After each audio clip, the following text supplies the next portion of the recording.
Oh, shoot. Bang. There I am. I had an overlay, which was blocking my face. But anyway, here we go, ladies and gentlemen. In this episode of Man versus Marriage, we got a few things to talk about. The main body of it that I promised you via the title is about hopelessness. Hope and hopelessness. What do you got? So we will definitely discuss that, as well as a few other things that are going on with the Morans, as well as the momentum exercise. You cannot wait to find out how good Jeannie and I are doing on that. So we will be right back after this.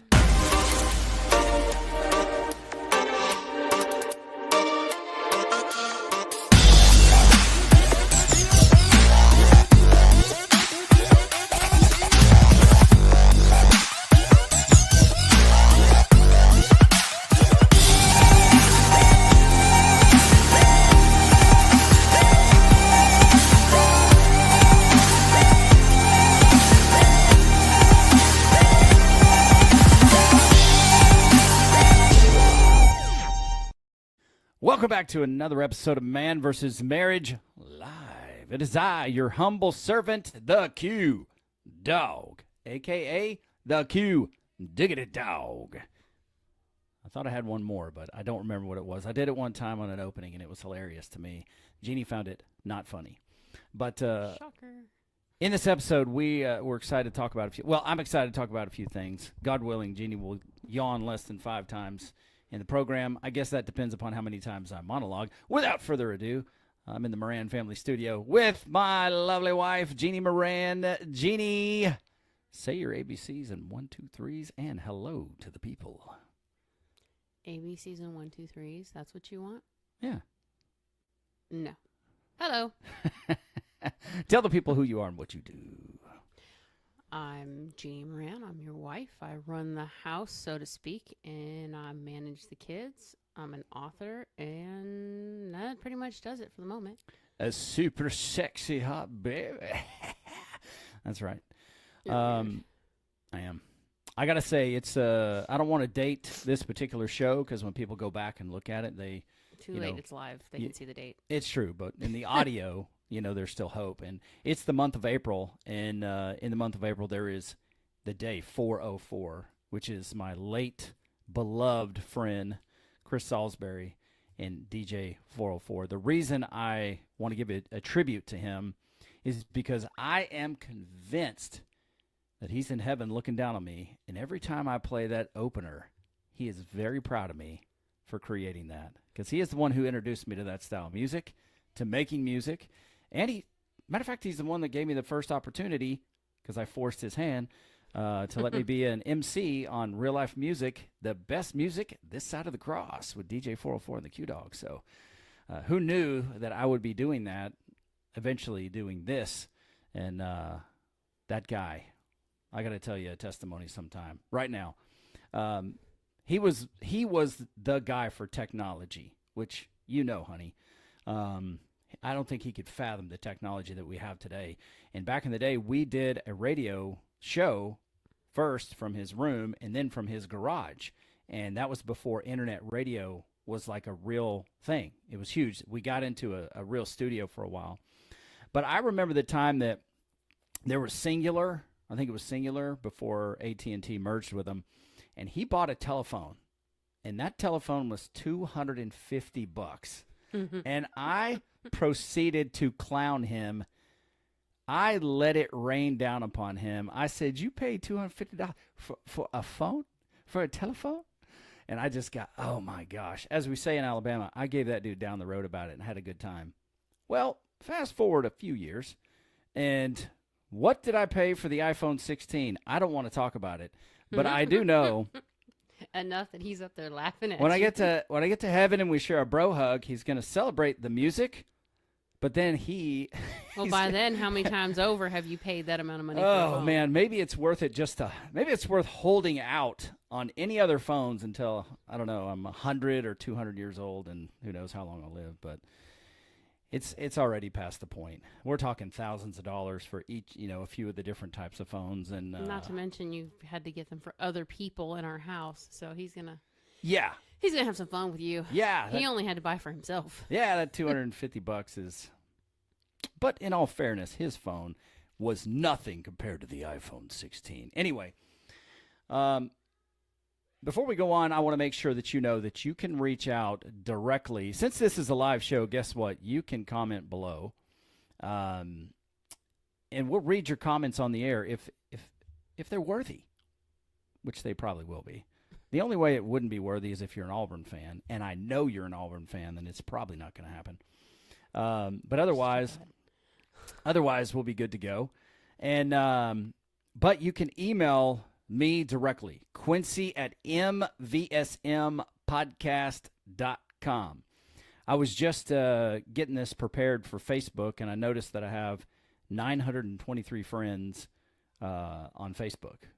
I don't spend enough time on Facebook to engage with friends because I'm busy doing other things. But it's pretty awesome that there are so many people that care enough about me to a degree that, want to check on me from time to time.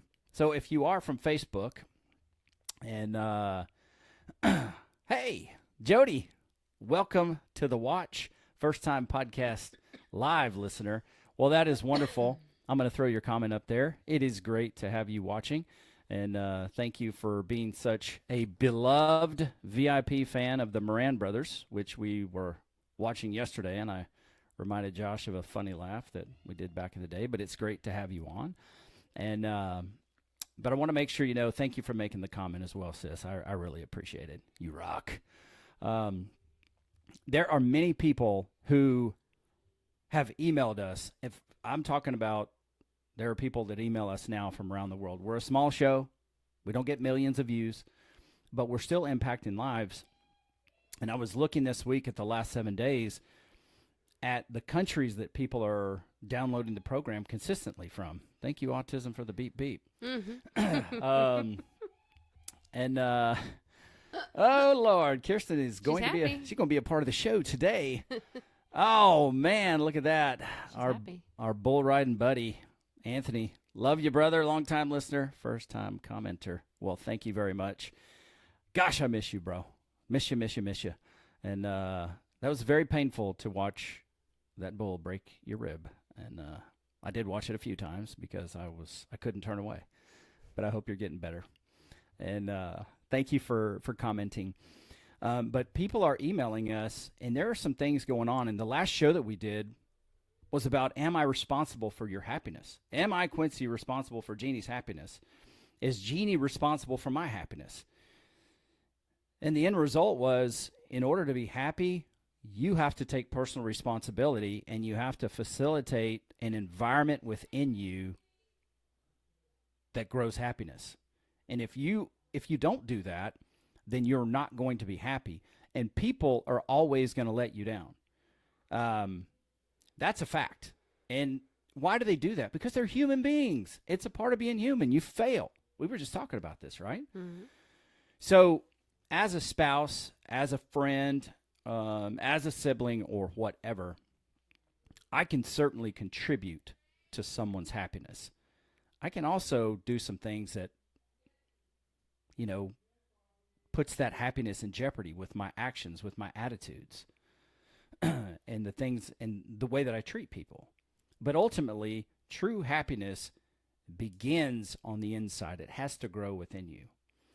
And so another thing that we talked about was having hope. Do you have hope? And I sprung this on Jeannie before the show because we're doing a live show, and sometimes I don't prepare her. Most times I may not prepare her. And that's either, number one, intentionally, or number two, life. It's life. Life happens, and I have the deal going for the show, but she's writing, and we have family going on and work and everything else. So I want to ask you a question to all of you that are listening, and you may be listening to this when it's not live at a later date. Are you struggling with hopelessness? Is there a lack of hope in your life? And if there is, do you want to know how to acquire more hope? And is that even possible? And I'll tell you, throughout our 25 years of marriage and the 23 years of being a parent, there have been many circumstances that have challenged my ability to have hope in the future. Probably one of the most serious things that challenged my ability to maintain and grow hope has been autism. And that might be hard for some people to hear, especially with Love on the Spectrum. It shows you the beautiful side of what autism can be. Now, it shows you some of the heartache and the challenges, which, I think is beautiful. But not everybody has the same version of autism in their life. And there was a time in my life where I think it had set in that, save a miracle, Jeannie and I were never going to get to the opportunity to usher all of our children on to their future. And that we were going to spend the rest of our lives raising 2 of our adult children. And it can be very challenging. And so when you kind of realize that when the gravity sets in, that this is not a part of your life you're going to get to enjoy the way you thought, which is to get back to a place of having total freedom, it can impact your future outlook. Any thoughts on that, honey? You've suffered with bouts of depression and things of that nature, so I just wonder if you have any thoughts there. I'm springing this on you, in the moment. Most of the time, when it came to autism, most of the stuff I dealt with was, one, I don't have any answers. I can't make it better other than to make quality of life better. I can't, when Bubba says, I can't make my brain stop. I can't make my mind stop spinning. I have nothing to help that. The stuff that you and I do when we feel like we're spinning are not things that work for him. Bubba can't sit still and just concentrate on one thing for 25, 30 minutes. He doesn't have the ability, whereas you and I could sit in quiet for 30 minutes just to reset and set some downtime. He can't do that. His brain will not let him do that. Having him cry because he can't get a girlfriend or he'll never drive a car, realizing, different things about his life that others can do that he won't. Those things kind of, for me, the hopelessness part is I can't fix that. Yeah. The other side of it is for Kirsten. Kirsten is a little more severe than Hunter, a lot more severe, actually. As you can hear in the background, she is quite content on making sure everybody hears her right now. She's verbal, but she is not conversationally verbal. So we don't always know what is going on with her. We don't always know. Like, we took her to the hospital when she was about 5 years old. She had this thing on the side of her necklace. She's just swelled up. And took her to the emergency room. The lady came back in and said she tested positive for mono. How in the world we managed that?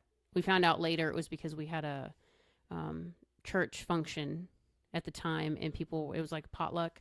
And someone there had it and was wearing a face mask, but was removing the mask to put her hands in the food to feed herself and then going back to get more food, which Kirsten does the same thing because she doesn't know. She knows how to use utensils. She's not coordinated with utensils. So she chooses to use her hands.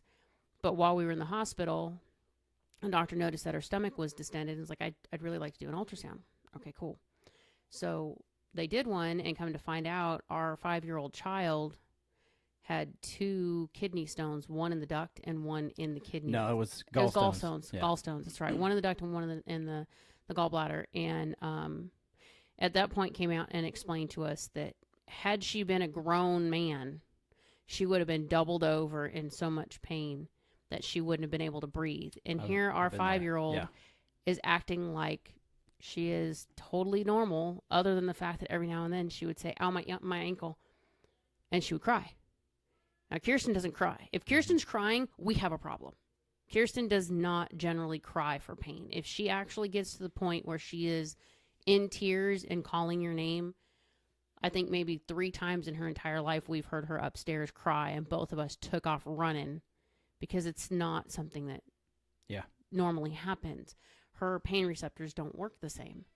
So we had no idea. Had we not gone in for a different emergency, her gallbladder could have ruptured. We could have had a serious emergency on our hands. And we ended up taking her down to Children's and having to have it removed anyway, but we had no clue. Yeah.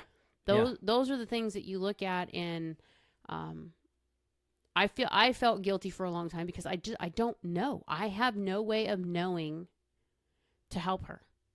So when stuff pops up and you get into a doctor's office or an emergency does happen and they're asking you questions and you're looking at them going, I have no freaking clue. Yeah. She can't tell me. Like, even watching her behavior, the only thing we really have to go on is when she gets really aggressive, then we start looking at, okay, she's not feeling good. Something's wrong. Yeah. Because she doesn't generally get aggressive that way. Those were hard. I mean, not sleeping, dealing with neither one of us sleeping. Watching them put her on medication to try to put her to sleep and sitting there for over an hour watching my kid bang her head against the wall and scream at me to make it stop. Having no clue what was going on inside her. I have no idea what she's dealing with other than she was pulling on her own hair. She was slamming her head against the wall. And the only thing we did different was we gave her this stupid medication that they said, oh, it will help her sleep. Oh, no, it didn't. Yeah. And, no, it did not. And let me encourage you, maybe a weird place to say, let me encourage you, but maybe what challenges your hope isn't autism, but I want to let you know that your story definitely matters. And whatever it is that may be challenging your hope, we want you to know that we're here for you. There have been some very difficult times, and autism seems to be relentless. And I feel like I have a strong will that I can push forward. But there have been a few times where I've just flat out met my breaking point. Mm-hmm. And I'm telling you, it's hard. It is hard to make progress when you feel hopeless. And it's one of those things that, there were a couple things that happened, and I'll read Jody's next comment, and then I'll get into the testimony side of it. So she said, my grandson, whom is 5, has been newly diagnosed with autism. We're trying to navigate where we go from here. Learning how his little brain works differently than others is new. We are learning step by step. And let me let you know, Jody, if you want to email me, we go back so far. I mean, DM me and I'll give you. help you. Yeah, I'll give you Jeannie's phone number if you want to, DM me, or you may be friends with her on Facebook or whatever. But just let me know, because we're absolutely here to help you. And one of the challenges, and thank you again for commenting. One of the challenges for us and where we are. Let me see. Thanks for letting me know, brother. It sounds like my microphone is soft and yours is very loud. Let me know if that's any better. Could just be the fact that I'm a little louder than you normally, but true. I'll get into this microphone. People think I'm yelling, but I'm not. I promise. I'm just a very loud Italian. Yeah. I'll go ahead and see what the audio is. Just looks like everything is good. Thank you for letting me know. Sorry guys, I'm also the technician as well. Let me know if that's any better, if you can. But I did turn my microphone up, so I hear everything here. One of the things that gets challenging when you're this far into a situation is you tend to do what's easy rather than what's necessary, because you've built so much momentum with doing what it takes to get by in life, to just make sure that we can have some free time so that we have our relationship. Mm-hmm. One of the things is like, when you put your kids to bed with TV, well, that can be a very, very hard or impossible habit to break. And then what happens if the TV goes out? Or what happens if you need to discipline, this adult? for doing something that's really bad. So it can be challenging. But I want to encourage you as you listen to this program, and I'm going to give you a testimony. A couple things happened to me that were really challenging, but I'm going to let you know this. If not for my faith in God, I can't sit here and tell you that my hope would have been completely restored to the degree that it is. And I'll give you an idea of what it is I'm talking about. But I was really, really, really down, like down in the dumps. Let me grab a drink of water. I was really down in the dumps, just battling, hopelessness. And there was a time in mine and Jeannie's life where Kirsten had torn her door off the hinges. And so in order to have her sleep, we would have to put a chair in front of her door and wait there until she would fall asleep. A recliner chair, not just a chair. It was a full-size recliner to block her space. Well, that came later because we just decided to buy one, when I was so I could actually sleep if she happened to nod off. Try to get a little comfort while you're blocking the door. Anyway, I was sitting there and I was just I didn't even realize that I had gotten to a point of being hopeless about autism. And so it's weird because I had this crazy dream. And I don't know where you guys stand on dreams. All I can tell you is what I experienced. And I was kind of, when you're sitting there, if you're not watching Netflix, trying to pass the time while somebody's screaming at you in the background, then you're nodding off. And thankfully, by that time, we had the recliner. And so I was sleeping, and I don't know what it was. I just saw this huge brick wall. And I was like, oh, wow, that is an impressive brick wall. I don't really know what I was thinking, in the dream. I just saw it there. And through the process of time and what seemed like a couple of events, like, say, a conversation with something back and forth, in this dream, it was like, well, this brick wall is what you've built in order to protect yourself from what's going on in your life with autism. This is what you've created. It's like a barrier you've created within yourself in order to save yourself from the pain of what's going on. And I'm like, what? And I'm telling you, in this dream, it was like a massive brick wall.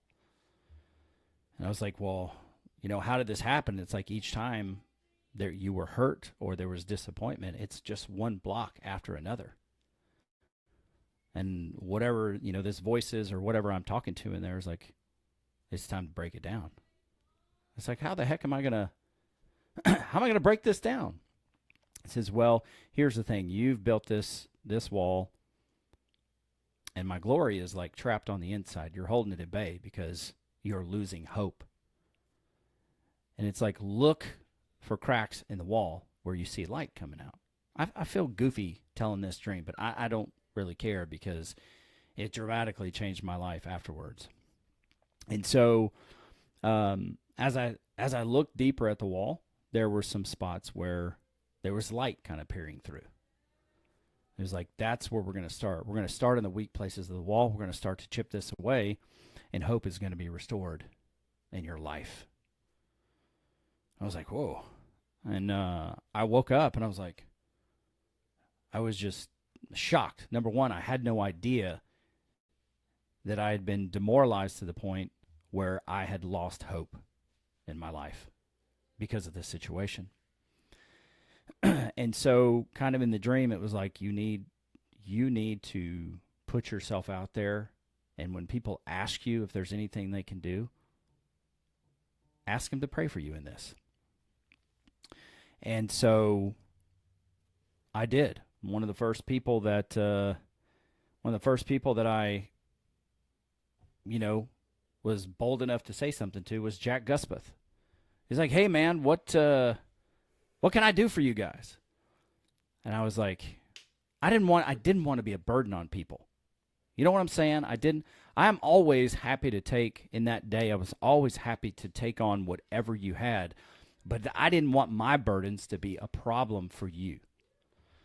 And so I told Jack, I said, pray that hope would rise in the Moran household. And he's like, I'm on it. And if you want anybody praying with you, you want Jack Guspeth praying with you. That's a man you want to take to battle. And so I started, anybody that asked, hey, anything I can do, anything I can pray for, I said, pray that hope would rise in the Moran household. And I prayed for hope to rise. And I'm telling you, there was an impartation of hope given to me. And it blasted the wall down. And the glory of God started to pour out of me, inasmuch as my buddy Stephen Murphy was going through a terrible time in his life. And we were at a home church meeting. And I just started to pray for him, and I felt like there was an impartation from me to him for hope. And he was like, wow. Like, I didn't have to tell him, so to speak. He felt something shift in his life.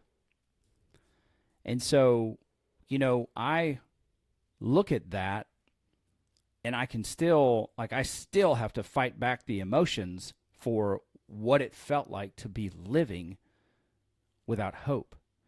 Now, maybe it's not your children.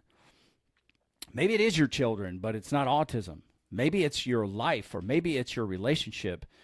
And I'm here to tell you that there is absolutely hope for your future. Absolutely hope for your future. I'm a living product of it. And there was speaking of the dreams, which is so weird, there was another time with Hunter, like we went through some really difficult times. I won't disclose it all, but some really difficult times with Hunter. And, I was in a place of, losing my hope over that situation. And then the Lord gave me another dream, and he showed me Hunter, and he revealed like Hunter's innocence to me. And he revealed that it's something precious that you need to protect. And I had that dream twice, and it changed my life. I mean, it changed me dramatically. I can't remember in the timeline if one happened first. I think it was the Hunter dream. I think it was the brick wall and then the Hunter dreams. But it really changed my life, and it was being intent, having gratitude, and asking the people that love me to support me and pray that hope would rise. And I know that, in prayer we're usually taught, to pray to God so that He's going to change something.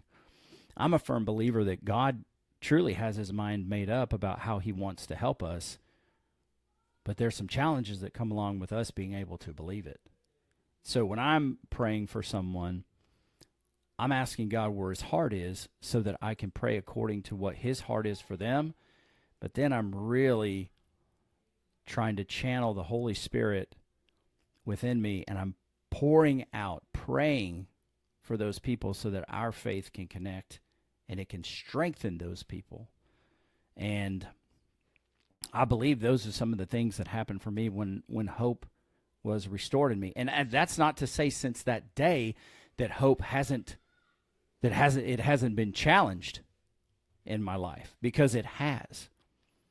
And those things will happen, That face wasn't for you. That was for the screaming Mimi upstairs. Yes, I know that.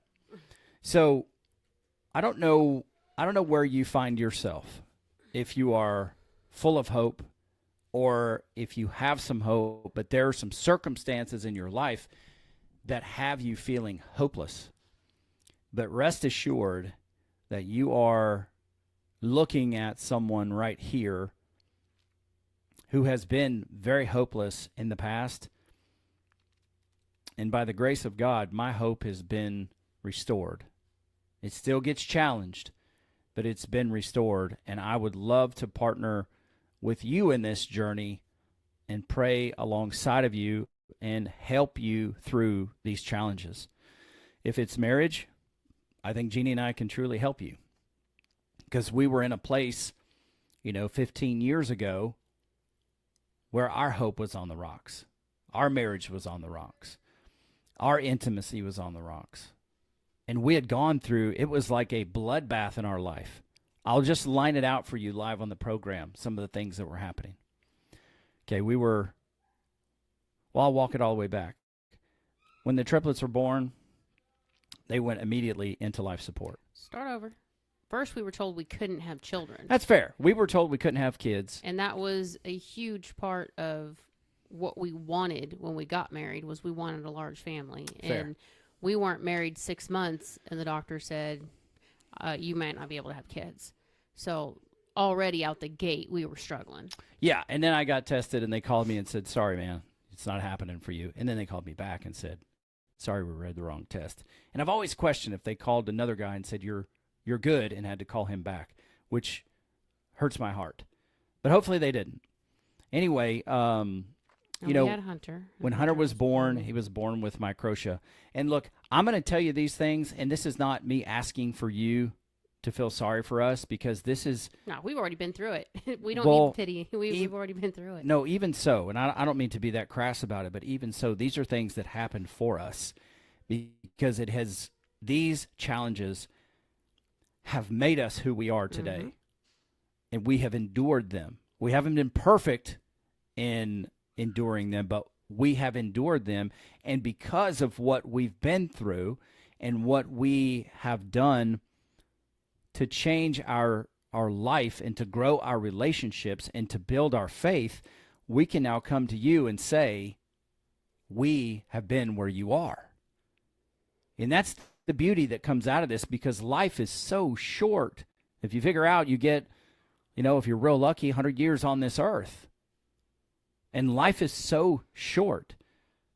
So the things that we endure, whether we make the problems ourselves or the things that happen, they can happen for us to help us in the future, and then help us to impart wisdom on those who are coming after us.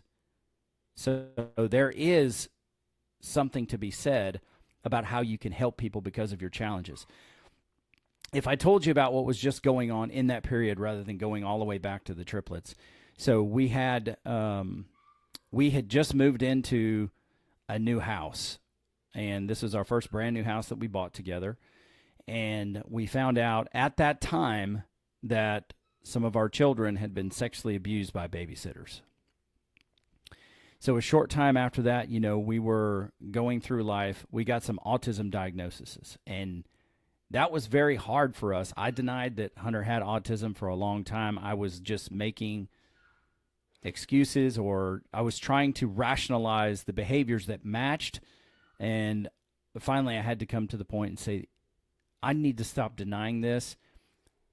Well, in all fairness, we didn't know that he was autistic. When the first time they tried to give us a diagnosis of it, it was the behaviors were very similar to a child who was hard of hearing or deaf. Our son is hard of hearing. He was born that way. So we were trying to put more of our emphasis in the hard of hearing side and making sure that we balanced how to help him learn and live in a world that we were not familiar with. I mean, we had to put him in a deaf and hard of hearing school system and classes with people who were signing. I went to school and learned sign language and discovered that it helped him process. He's not very fluent, but he comprehends it very well. Right. But we were stuck on, these are behaviors that are normal for a child who is hard of hearing, because he doesn't necessarily grasp what everyone else is doing, and it's a very frustrating place for him to be.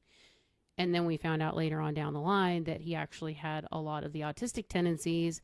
And then when we had him tested, he had a lot of various things going on that just kind of tipped the needle to moderate autism. Yeah, and so it wasn't just one diagnosis.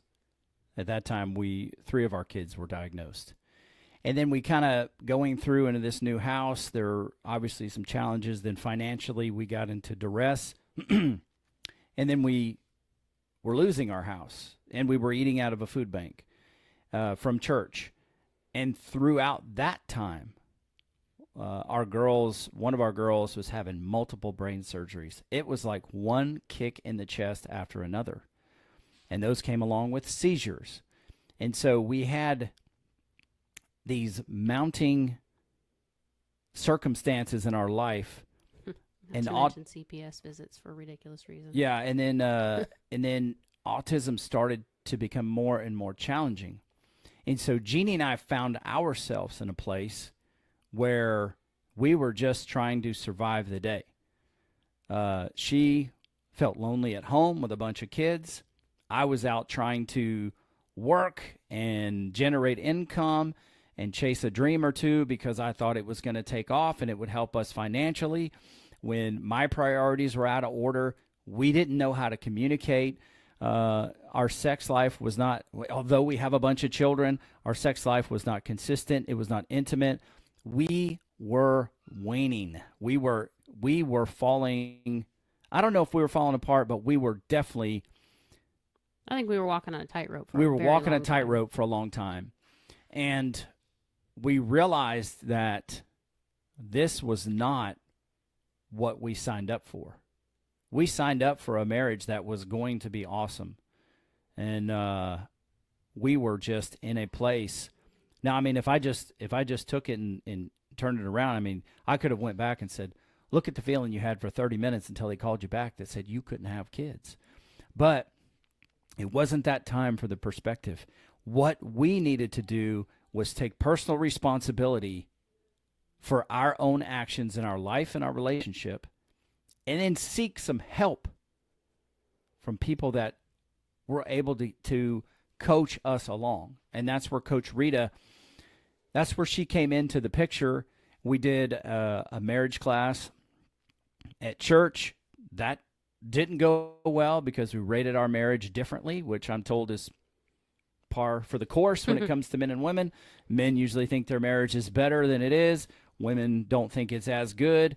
And so you got to find somewhere to bridge that gap. I was morbidly obese, over 380 pounds. My health was in question. There were so many things going on in our life that we probably would have been justified to say, okay, this is too much. You take half, I'll take half, we'll go do our own thing. But that's not what we decided to do.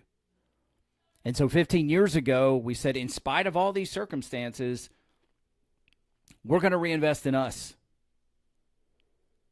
And we're going to do the things that are necessary on the inside to get our lives right. And then we're going to get our relationship right. And things changed. If you hadn't talked to me in 15 years, but you knew the kind of father I was and husband I was, then I believe I was a good guy. I just had my priorities out of whack. So if you haven't talked to me since then, I just want to encourage you to give this podcast a try, because we have both changed for the better. It is absolutely by the grace of God, but I'm so thankful that we took the time to invest. And there have been challenges since we've done that, major challenges. But we've set a new standard for our life, for our relationship. And now we're even going through a period of change in our relationship now. Mm-hmm. And if we hadn't done the work, if we hadn't put the work in, we wouldn't be able to identify it. Because even 338 episodes, there are countless tools throughout this podcast, people's testimony, their journey. We're not smart enough to use the tools all the time. We don't. And it's because we get caught up in life. Mm-hmm. And we're not as intentional as we could be. Or we're focused on other things that are going on, because that's a part of living your life. But I say all of those things to say maybe your story is not the same. But I'm telling you that stories have echoes, and we are here.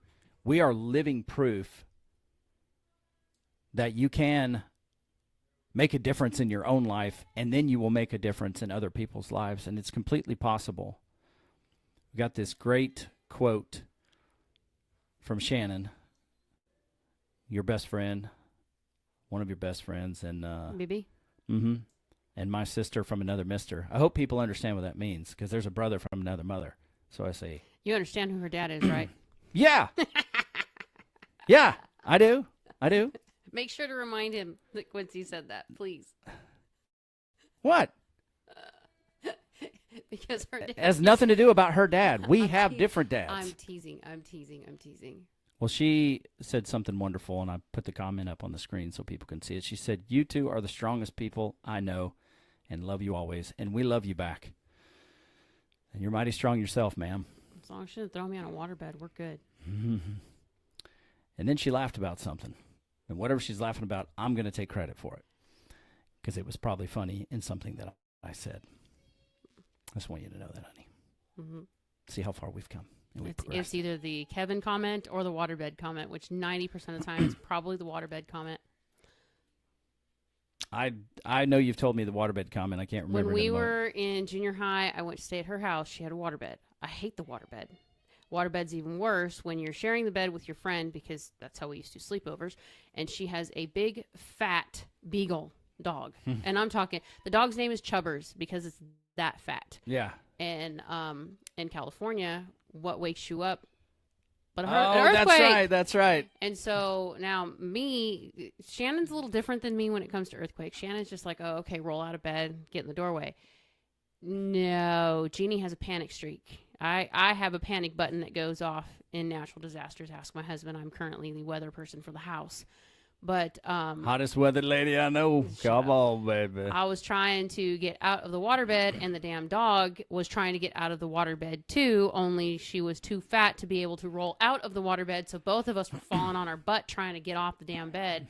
And Shannon, who's supposed to be getting in the doorway for protection, is laughing her ass off, rolling on the floor, because we can't get me or the dog out of the bed. And it was just, her waterbed didn't have enough water in it, is what it amounted to, but it was freaking hilarious. I really think that was a prophetic moment to a degree in your life, because number one, never own a waterbed. No. Number one, Shannon has already concurred that it was nothing funny that I said. It was the waterbed It was story. The waterbed comment. She said Waterbed Yepers. and milk and cookies. Those are the two things you could say to Shannon at any given moment, and I guarantee you she's laughing. And then she said it was the earthquake in 1996. Yes. Well, that earthquake happened on my birthday in 1996. Yep. Mm-hmm. And so that was not the last time you fought with a chubby dog we were in high school. on a bed.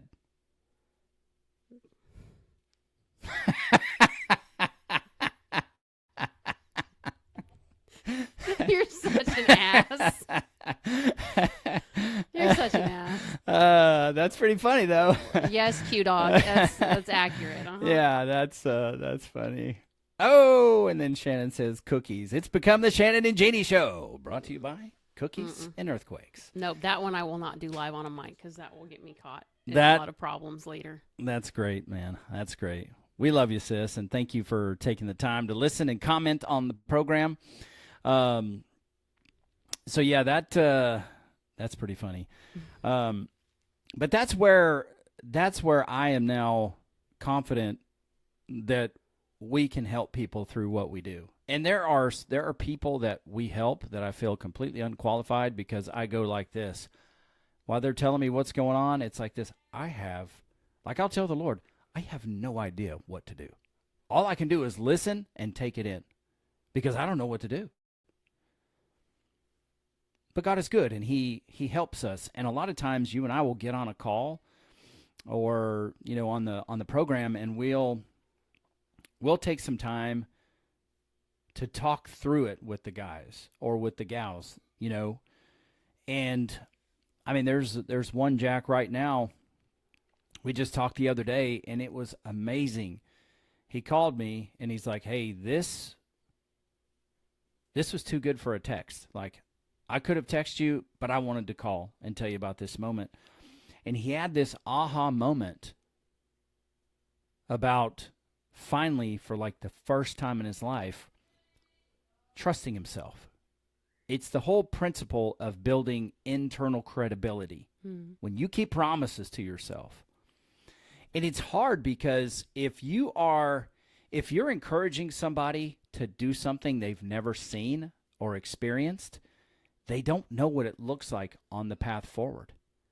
So it's really difficult if they don't know you and trust you, and for them to follow the path. But we have guys that are doing that, and it's the most recent experience. I can believe it was last week. And so I'm going to invite him on the show to come in and talk about it.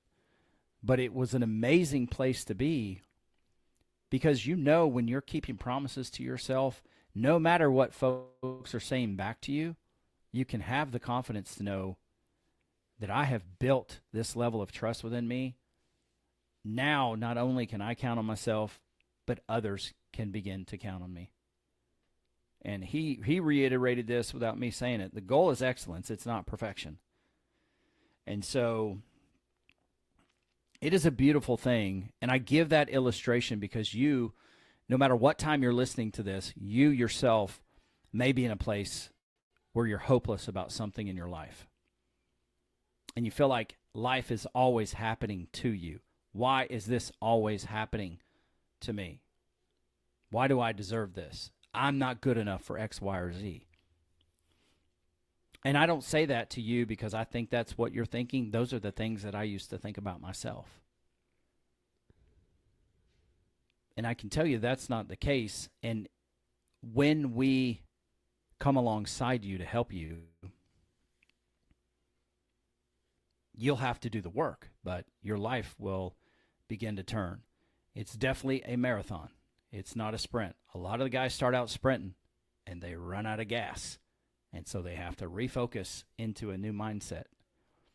Because let's say if you're 40 or 50 years old, chances are you didn't get to who you are in a couple of weeks. So it's going to take more than a couple weeks to undo some of those things and begin to shift the way that you see the world and give you the opportunity to redefine how you think about life and its experiences. And then life is going to challenge you when you say you believe something different.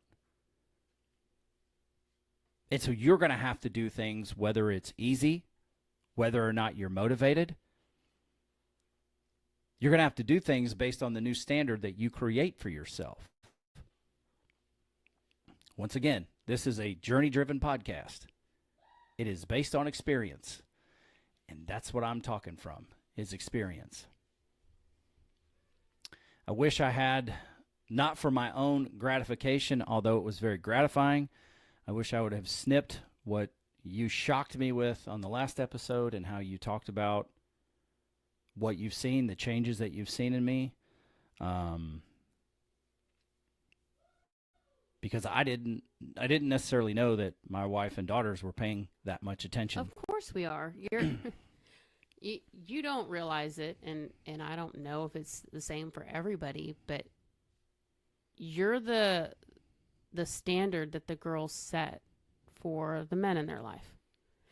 And so watching you do the things that you do, they pay very close attention to different things. Like the girls make comments all the time how they think it's so cute that we're always holding hands, or you're always, putting your hand on my back, or when we're in crowds, you purposely make sure that I'm kind of maneuvered around a certain way. Those are things. We have two in particular that are very much like me in a crowd of people. They don't like being touched by people they're not familiar with. And so they watch that, and that's something that they look for. So when I'm not with you, but you're with them, I don't know if you noticed it, but that's what they do, is they tend to crowd up to daddy to let daddy shift the crowd. It's a safety thing for them. There are a lot of things that you've done. Health is a big deal to one of them because she watched you from, knee high go through your transformation, and it's become a huge part of her life. And the people that helped you get to that point became very important people to her as mentors and somebody that she can call on even now preparing for college and the military. It's like, well, I'm going to call her and see if we can revamp this or that because I need to do X, Y, Z going into this. I want to make sure I'm at my fittest, and just things like that, that it's small to some people because it's not a big deal. She's just going to call her trainer. It's not a big deal. But it is a big deal because of what that person has meant in your life and the changes that they've made for you and the things that they've done to help her. She knows she can trust them. That's a big deal. They've watched both of us. They've seen us argue. We don't have big arguments in front of the kids. If there's something that really needs to be discussed and it's heated, we take it away from the kids because we don't know what's going to come out. And we never want them to feel like something that may accidentally come out against each other is going to be, Yeah, I mean, hurtful. like you say, we've argued in front of them. If there's anything serious, like really serious that needs to be talked about, we usually do that behind closed doors. But they have seen us get after each other. I think they've also seen us. Yeah, but now they laugh at it. Like if we have a heated conversation, a couple of them now like giggle and try real hard not to do it where we can see it, because to them it's like, what are you doing? You don't argue. What are you doing? So it's more them learning from us that it's okay that we have heated conversations. It's okay that we don't agree on some things. Walking through the process with them on the way that we allow each other to feel our emotions, but we don't take it personally. We also have rules of engagement that they know, when you have these conversations, you can't say these things. Even if you're thinking them, you cannot say these things because you're going to negate the whole conversation. If you want to have a conversation, you want to get somewhere, you have to take all those things off the table and you just have to go at it from getting out what needs to be said, not what you want to throw at them just to piss them off. But they pay close attention. I mean, they know the difference between when you were home and when you weren't. The younger ones, not so much, because by then you had kind of done a 360. But they pay very close attention. Now, for me, I've seen it all over 25 years. So I know where we started and I know where you are now. Yeah. And I've tracked a lot of things to know. For example, when I go to signings and things and people say, oh, well, when we come to this one, we're going to do this. And it's like, that's a no-go for me. And, well, why? Because that will make my husband uncomfortable. That's not a scenario I'm willing to put us in. Is it a bad thing? No. I don't think so at all, because the people that I was talking with were like, oh, okay, so when your husband comes, what's the plan? Well, when my husband comes, once the signing is over, the persona of the author is going to go with everybody else, and myself and my husband are going to go have our time, because that's the whole purpose of this, is traveling together and growing together, seeing things we've never seen before. And it's the experience for you and I when we do something. Once we've done it, we like to take the very next day together to just, what were the takeaways? What did we like? What did we not like? What do we want to do next? Is there a bigger dream? Is there something else that we want to do? Do we want to come back and try it again and see if we can revamp it? There's a lot of aspects that we didn't do before, but because we're in the place that we are now, where we're kind of like, okay, now we have to build a new dream. Now we have to build a new path, because things are shifting, things are changing, kids are doing different things. We don't know what it looks like. Yeah. So we're just kind of like dipping our toe in 5 or 6 different things and going, do we like the water over here? Do we not like the water over here? Do we want to try maybe go the whole foot instead of a toe? What do we want to do? It's all new, but had we not, if you and I hadn't gone through the transformation that we went through, and some of the crap that we had to dig out of to get there, we would just be roommates. We'd probably still be in California. We would probably,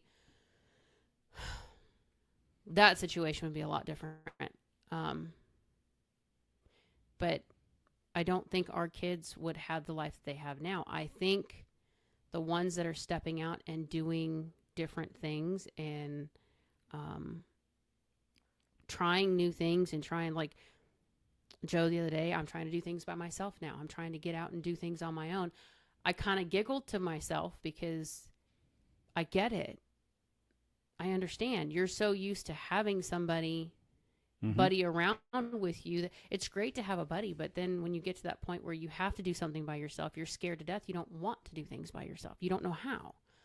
So for her to come back and say, well, I'm kind of trying to do things on my own a little bit more and kind of get used to being comfortable being out by myself. Yeah, you're getting yourself ready to move out and do big girl things. That's right. And I'm glad because I tried. I moved in with my grandmother and it took me 2 months. I was like, I'm going home. But where she was living was not the best place for me to try and figure all that out. But when I got home, I stayed with my parents until you and I got together. So Yeah. when it came time for us to move into an apartment together, I was freaking out. And my mom and dad lived 5 miles from where we were. They live pretty close. But I never took the time to learn to be by myself. Now, Joe's doing it based on what you've talked to her about. You know, these are things that you need to experience. These are things you need to try. I don't even know if we would know how to talk to them if we hadn't gone through some of the stuff we went through with Rita. I totally agree. Just quickly, got a comment from the infamous, the man, the myth, the legendary Wayne Horton. What's up, Wayne? Wayno! What's up, Wayne? Love you, man. Love you. I hope, I think you moved to Arizona. I hope that is treating you well. You stud. Yeah, and that's why I say, you know, whatever it is we've gone through, and I love the way that Ed Milet reframed it. Coach Rita taught us this, which is life is not happening to you, it's happening for you. And then if you couple that with your faith in God, then, you know, like we did this Bible study with Aunt Cindy and Uncle Bill, and it was a book by Tim Tebow, and he's like, there's definitely purpose in your pain. There's a purpose because of this. You're not just suffering to suffer. There's a purpose, and that can be very challenging. Living Life by Design did that too. Your place of pain is your place of rain. True, and that can be extremely difficult to try and reframe. All I can tell you is with our journey, we've been able to reframe that in the various phases of life and the things that we've gone through. And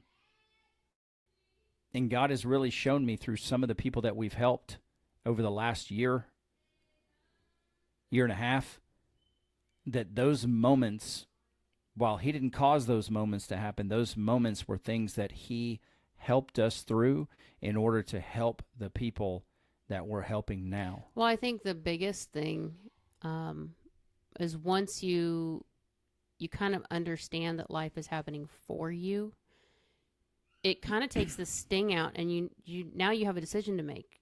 I can choose to resent what's happened to me, and I can choose to wallow in it and allow it to frame the personality and the person that I've become, which at the time was miserable, hopeless, depressed, angry, frustrated, just stuck. Basically, just stuck. Nothing was more than a quick satisfaction, and then it was gone. You know, we would do something, we'd have a high for a few minutes of, you know, going out on a date night or going out to Disneyland, the two of us, or something that would be, you know, a great experience. But as soon as we got home, the minute the car hit the driveway, my personality would shift back to, ugh. Because the happy was out there, not in here. And I resented a lot of stuff that we went through, but having that mindset shift to, had we not had a son who was born hard of hearing, which forced me to learn about special education, forced me to learn about sign language, put me in a position, it forced me because I needed to know how to talk to my son. I needed to know what he needed. How do I maneuver the school system to meet his needs? Because I wanted to homeschool him. I genuinely did. I couldn't do it. Well, too, look at what became of that. That's what I'm saying. I resented the situation, but had I not gone to school to learn those things and to learn sign language, then when, let's see, they were 12? I think it was earlier, like 8 or 9 years old, I think. Something like that. So say, 6 years later?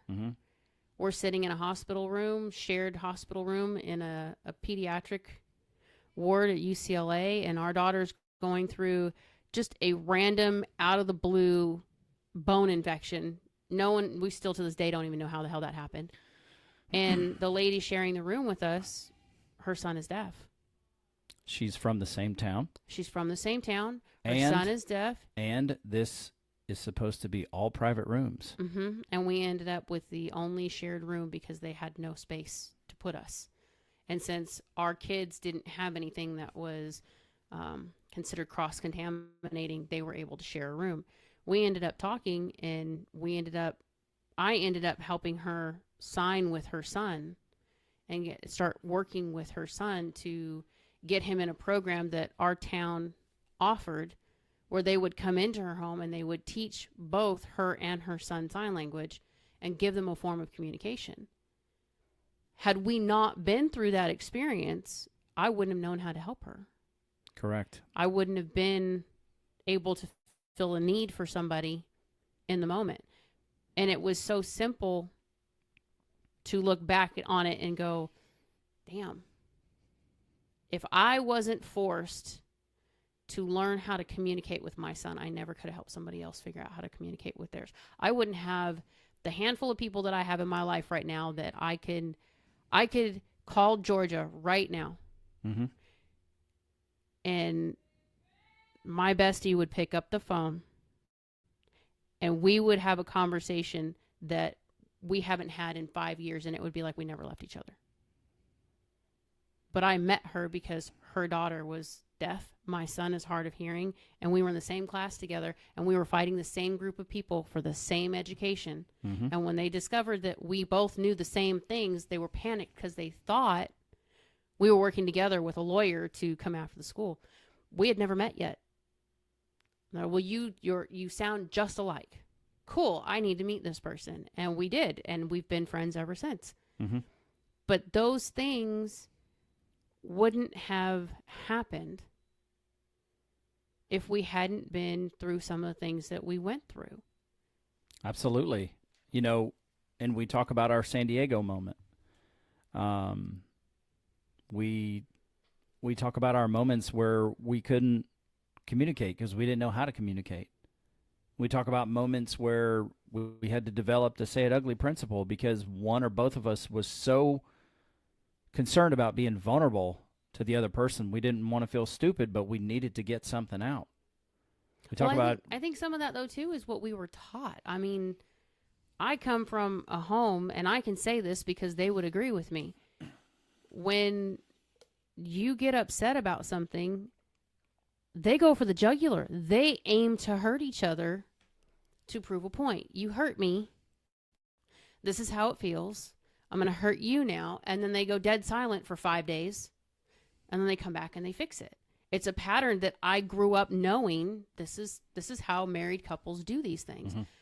So when we came to a point where we'd have to say something vulnerable, that's a part of the relationship that we didn't see. My parents would hold stuff back until it got to breaking point, and then it was like, okay, now I have no choice but to tell you this is what's going on.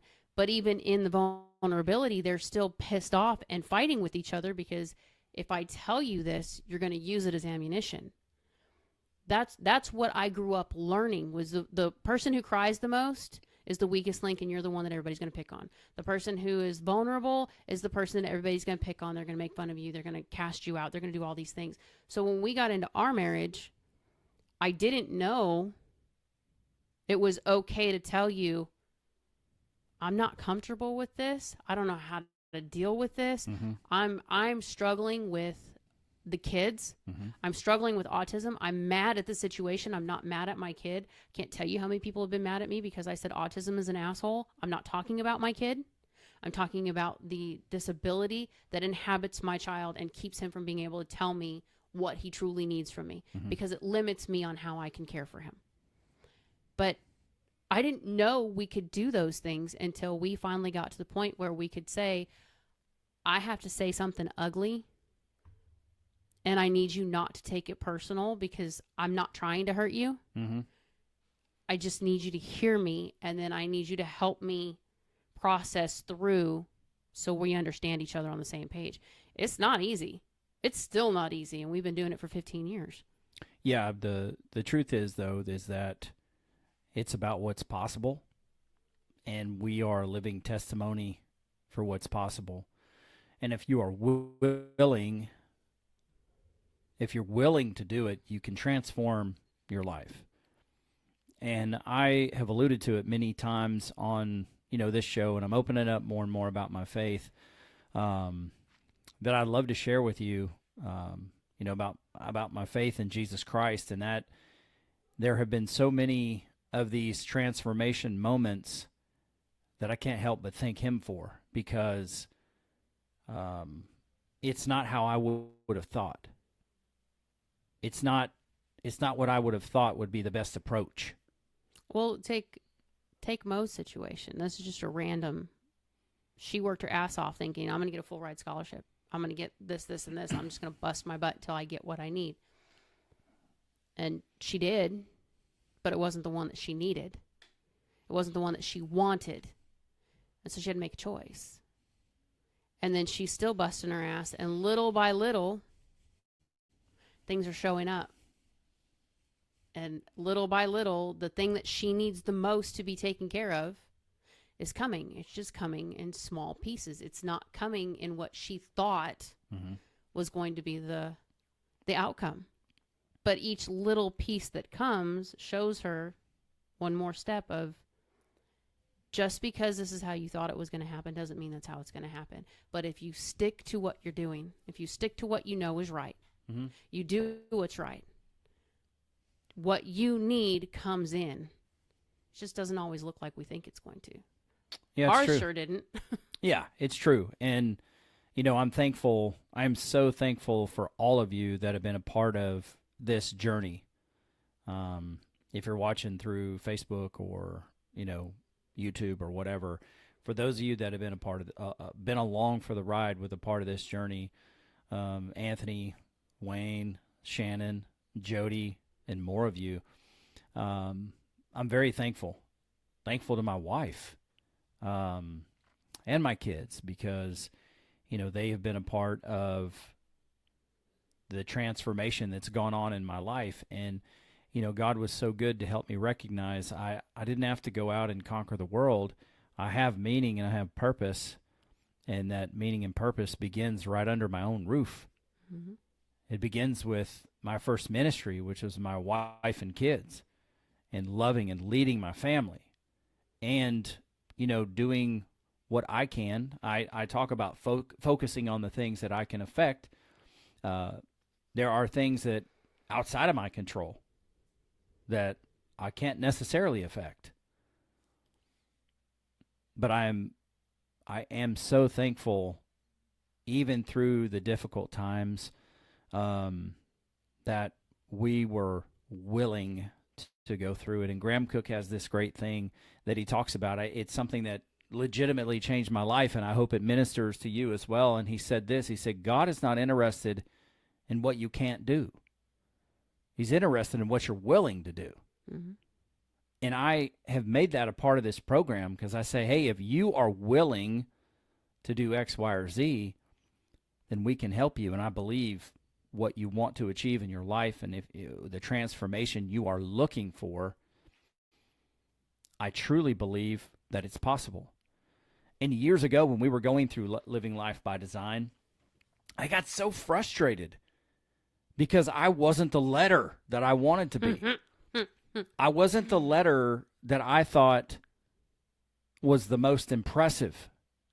Those letters are not all they're cracked up to be, trust me.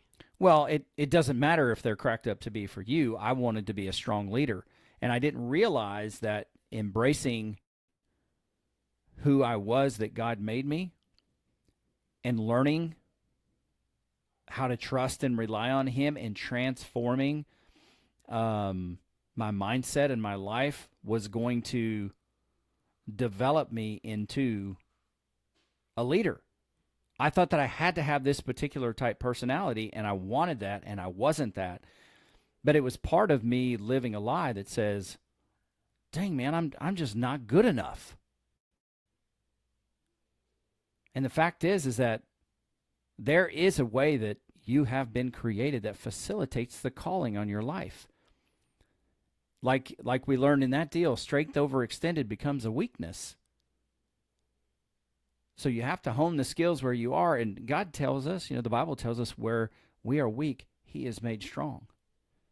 So he can come alongside you and lead you in whatever that letter is that you're lacking, because he's the ultimate of each one. And so I really believe, through the transformations, through the experience, through the growth with you and I, through the growth with our children, through the growth in my career, some of these things I didn't have, they just weren't my idea. I didn't see that it would be something that would be meaningful. But that's how good God is. And I want to invite you, if you want to know more about that, email me, Quincy@mvsmpodcast.com. If you want to know more about this journey and what you can do to begin to transform your life, maybe you're in a place where you don't feel like you have hope. You don't have a bright outlook on the future. And you want to know, is it possible to change that? You're in a place of hopelessness, and you want to learn how to restore the hope. And does my life matter? And do I have a purpose? I'm here to tell you, yes, you absolutely do. It may not look like ours. You may not sit behind a microphone and talk to people. But there is so much beauty in just impacting the life of one human being around you. Those are the things that are eternal that you're going to do, making a positive impact on someone's life, because life is so short. So I would encourage you to reach out to the email on the screen. What is there that we can do to help you? And I think this is going to be episode 339. We've been pretty blessed not to miss an episode, and going on 7 years, one a week. Some of those had to get released on Saturday, but one a week, every week for going on 7 years. And we're here to put this out for you so that you can find at least a raindrop of hope. And we can help you cultivate that and move that forward. And just one of the last comments I'll tell you is, when you were talking about Jocelyn, or about you living, or moving out for the first time, Shannon was sharing part of her experience too, where she said, my first time living alone is when I moved to Tennessee and the girls were still in Oregon. And that was a very challenging time in her life. And thankfully, from what I see, I don't know all the details, but life is going well for her out there. And I'm proud for her, very proud for her, because it was not easy. But when you stay the course and you exercise endurance and you make it through, there's a lot of value in that. Like I told our listener, I said, when you trust yourself, that's something that no one can take from you. Nobody can take these things that you are actively and intentionally building in your life. When you establish those, no one can take it away from you. And she said, and you, capital Y-O-U, were the one, capital O-N-E, you were the one family that came during the hardest part of her life. Yep. Have to. She's been my buddy since I was 8 years old. Well, we've been making trouble for a lot of years. Even being separated, we still make trouble. Well, let me tell you this. You were brave enough to have this family at your house. Right. We invaded your space. So, man, I got to tell you, this has been a great episode. I want to talk just for a minute. Dang, I didn't even say Happy Easter to anybody. I skipped past the total intro. Didn't tell people about the website, quincymoran.com/apparel. Go buy some clothes. I didn't do that. So happy Easter. I'm dating the program again. Happy Easter to all of you that celebrate the resurrection of Jesus Christ. Because he's alive. He ain't dead no more. Come on. The momentum exercise. we're going to have a part 2 to that, because this momentum exercise is a way that you can redefine, and redesign your relationship. Which we have failed to sit down and actually do because life has been lifing. And, yeah, we got busy and kind of forgot about it. Me, Melissa. We love you too. She says, love you both. Was that my Melissa? Or your Melissa? Me, Melissa, Marcel. Ah! We got some great people on here. That's my Georgia Peach right there. Easter 9 years ago in Tennessee. Is that when we went? Yeah. Holy cow. That was during that time. Yeah. Dixie ate all the damn chocolate rabbits. Remember? Holy cow. No, I forgot that part. Mm-hmm. That's when we were doing our world tour, or our national tour. Yep. Or was it 17? It's 2016. No. 22 states. 17 states in 22 days. With all 10 of us on the road with Grammy and Papa. It's still there on Facebook, too. Mm-hmm. Every once in a while, people go check it out. What a great time that was. Too bad we didn't do it again. We dropped into Shannon's house and just said, we're here. Ta-da. Here's all 10. Indeed. It was us. Yeah, it was great. Melissa, praying for you. Love you. Another sister from another mister. But we got some great people commenting on this podcast. Shannon I just says, talked about you too. That's funny that she just popped on because I was just talking about you. How everybody was scared to death that we were working with the same lawyer going after the schools together. Shannon says it was the best day ever too. Well, they were little back then, so everybody was all up in her lap and wanting her to show them stuff and playing with the dogs. And that was a great time. Yeah. It was a great time. They were little bitty, and all they wanted to know was all of Shannon's stories about their mama, which she happily told. You know, when I went out to Alabama with the girls, we had the pleasure of riding to the airport with Kevin. Mm. And so he got the time to Mm-hmm. tell stories. Mm-hmm. I think he over exaggerates because he's a great storyteller when it comes to humor. But yeah, it was great. It was a great time. And we got to go see that Hermitage, Mm-hmm. which was incredible. Mm-hmm. The history in there. It was built like the 1800s. Mm-hmm. It's still standing. The only thing I don't love about your state, Shannon, well, two now since Alabama got embarrassed by Vanderbilt last year, but give the Commodores one. But those stinking Volunteers. So Melissa says, great minds together, a force to be reckoned with. Many, many memories. Lord, how many times has that woman and family, Melissa and family, bailed us out? Some of the people I'm talking about, my Lord. She helped keep me sane. If it wasn't for her, we wouldn't have moved. How do I pack this room? Here's your list. Yeah, countless times that she and her my family spreadsheet queen right there. bailed us out. Boy, did we ever. We so appreciate you. She was there for the big fallout. Man, that's where I went when everything went sideways with your then best friend. Yeah. Gosh, man, having people in this life is. I'm still waiting for the fire pit. By the way, I will get to Georgia. We will have that fire pit. She knows exactly what I'm talking about. We will get it done. Okay. Well, I hope there's a grate that I can cook a ribeye on that fire pit. You can cook the ribeye. She and I will handle the alcohol. I have made fire. We have about 5 years running of a date night that we keep saying we're going to get together and go have some drinks and get caught up, and we have yet to do it. So the plan is fire pit, Melissa's backyard. We are going to get it done eventually. Yep. Oh, Shannon is asking Melissa to come help her pack. She's the queen. She is the queen bee when it comes to packing, organizing, and getting. Let's see. Fair warning. She doesn't play. So if she starts telling you to do something and you say, well, I'll get to it later. No, you won't. She has a degree in MSA. If you don't know what that is, it's making shit stuff happen. No, MSH, excuse me. Making stuff happen. Mm-hmm. Told to me by somebody in our company. that was a military man. It's like, this is it. I said, I don't talk that way, but I like what you said there. That's what you have me for. But with that, oh, Shannon's still waiting for y'all's matching tattoos, and Melissa wants you to know about the black trash bags. Ah, yes.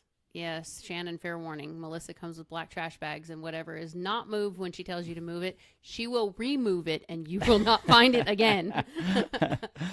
Oh, man, it is great. That's what the live show is great about. It is just great to interact with people. We love you guys. All of you. All of you. Thank you for making the time.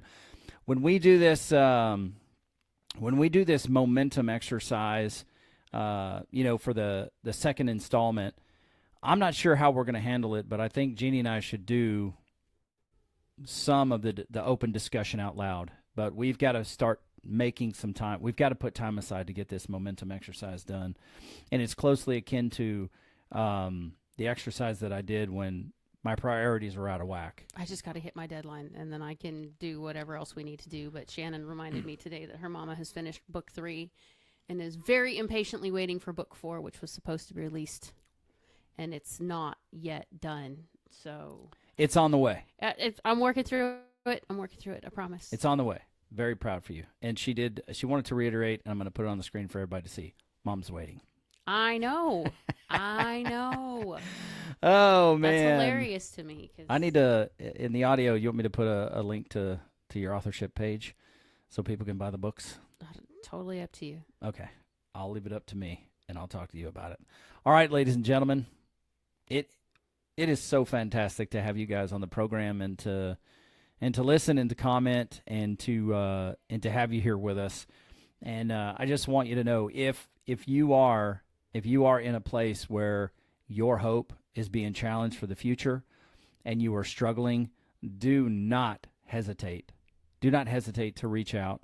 For many of you on this, listen to this program, we're praying for you already. But if you have the phone number, call. If you just want to send the email, it's on the screen. Email. And we are going to partner with you. We're going to get in the trench with you and help you, help hope to rise in your home. And I am incredibly encouraged to let you know that God was able to help hope rise in the Moran family. And I believe that's possible for you as well. And I just want to thank you all for being a part of the show. Thank you for listening. I don't know the next live that we're going to do, but I love the interaction and for us just being able to talk and, share our hearts about the program and about what we're talking about. So if you want to know how to get in touch with us, it's Quincy at mvsmpodcast.com. She's Kirsten on the other line. Make sure when you get the opportunity, head on over to quincymoran.com/apparel and grab up a shirt. This is what it's going to look like over there. So we've got some shirts. And why do we want you to wear shirts? No, we're not going to make a ton of money off a shirt. But what it does is it puts you out. It puts you out in the workplace, in the gym, etc. And because this show has had an impact on your life, somebody's going to ask you about the program. Somebody's going to ask you about what's going on in your life. What is this shirt all about? And Jeannie and I do it now when we travel. And people ask us, and then we get the opportunity to talk about what kind of changes happened in our life. And it's really, you're just a walking billboard. And you're going to get the opportunity to encourage people that there's hope for their life and there's hope for their relationship. And we've got a plethora of shirts there. And at some point, I'll show you Jeannie's clothing line that we're working on for her books. It's pretty cool. She's helped me coach up the designs. And once it's there, I'll probably share it on the program as well. Anything else, my love? No, I don't think so. Okay. I don't usually put my author stuff on MVSM, so I will leave that to you. Okay. Well, leave it to me. Leave it to me.